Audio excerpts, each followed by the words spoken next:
આજરોજ સક્ષમ શાળા એવોર્ડ વિતરણ કાર્યક્રમ જિલ્લા પંચાયત હોલ ખાતે રાખવામાં આવેલ છે। તેમાં પ્રાથમિક માધ્યમિકમાં ગ્રામીણ શહેરી અને નિવાસી શાળાઓનો સમાવેશ થાય છે। આજરોજ સક્ષમ શાળા કાર્યક્રમ અને ચિંતન શિબિર કાર્યક્રમમાં માનનીય કલેક્ટર સાહેબના અધ્યક્ષ સ્થાને યોજાયો હતો।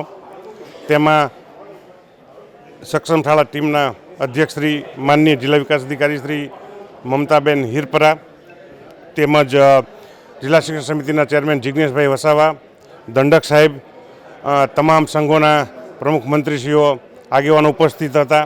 એ ઉપરાંત જિલ્લા કક્ષાની 9 શાળાઓ અને તાલુકા કક્ષાની 9 શાળાઓ એમ કુલ 18 શાળાઓને આજે સન્માનિત કરવામાં આવેલ છે। આમાં જોવા જઈએ તો સક્ષમ એવોર્ડમાં 4 ક્ષેત્રો છે અને એના 12 પેટા ક્ષેત્રો છે। 4 ક્ષેત્રોમાં જોવા જઈએ તો સ્વચ્છતા, તો સ્વચ્છતામાં પાણી, શૌચાલય તેમજ આરોગ્ય વિભાગનો સમાવેશ થાય છે।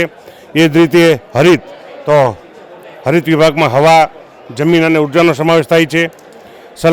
સલામતમાં આબોહવા, જોખમ અને સંરક્ષણ જેવી બાબતોનો સમાવેશ થાય છે। સ્થાયી વિભાગમાં સંચાલન, વર્તનનો સમાવેશ થાય છે।